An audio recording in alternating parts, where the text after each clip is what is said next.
I'm Maggie Williams, editor of Reward magazine. I'm here today with Jonathan Watsley, Director of Wealth at Work, to talk about retirement options. Hello, Jonathan. Hello, Maggie.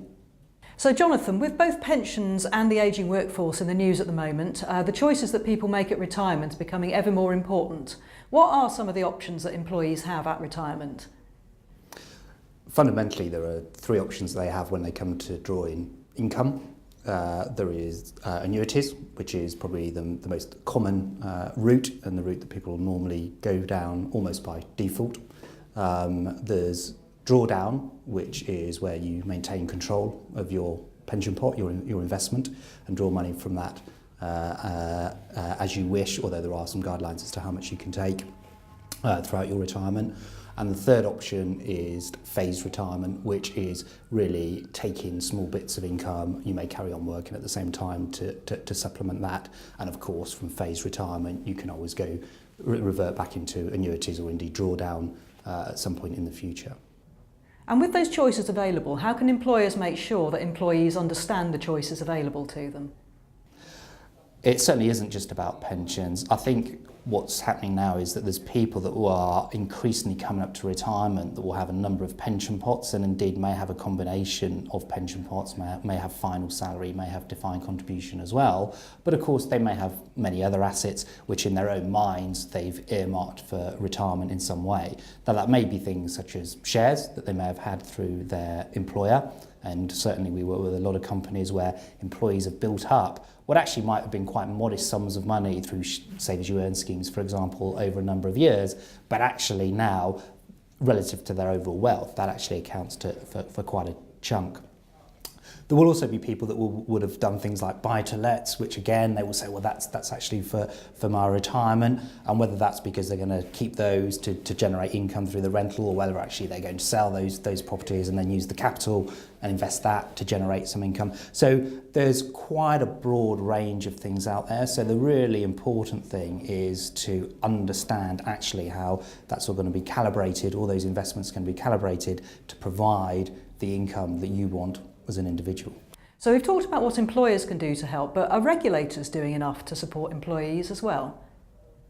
Probably not. They're trying to do more. So for example, there's the ABI Code of Conduct, which is coming in the next few weeks, which will do things such as tell pension providers that they cannot send out application forms for their annuity with their retirement packs. So this should certainly help people to understand that they do need to shop around and actually hopefully that there is a better deal out there for them. Also, I think there's the FSA review that was announced into the annuity market a number of weeks ago may also help. But I think there's also other things that really are not on the table yet that might help. So things like, why do the government not consider tax relief, for example, for advice at the point of retirement? Because actually if people got better advice, they got higher incomes, ultimately they may be less reliant on the state, so there could actually be a benefit for them there as well. So whilst some steps have been taken, probably not enough at this stage. So is retirement income just about pensions though, or are there other options to consider as well, and how many of those can you actually take into account in the workplace? This is one of the biggest issues really, is that we're now entering a period where there's the baby boomers that are coming up to retirement. So in a lot of companies it is not uncommon to see actually quite a large chunk of their workforce who will come up to retirement in the next 5 to 10 years. We're certainly working with organisations that may have 30% of their people coming up to retirement or potential retirement in the next 5 to 10 years. But they don't actually understand what those options are. So one of the key aspects is to try and get that understanding, try and get those employees to understand what are the options that are available, but then also what are the pros and cons of each of those options. So really they can make an informed choice as to what may be appropriate for them. So what are the risks associated with retirement options from the employee's perspective? The biggest risk is they don't generate the level of income that perhaps they could have done.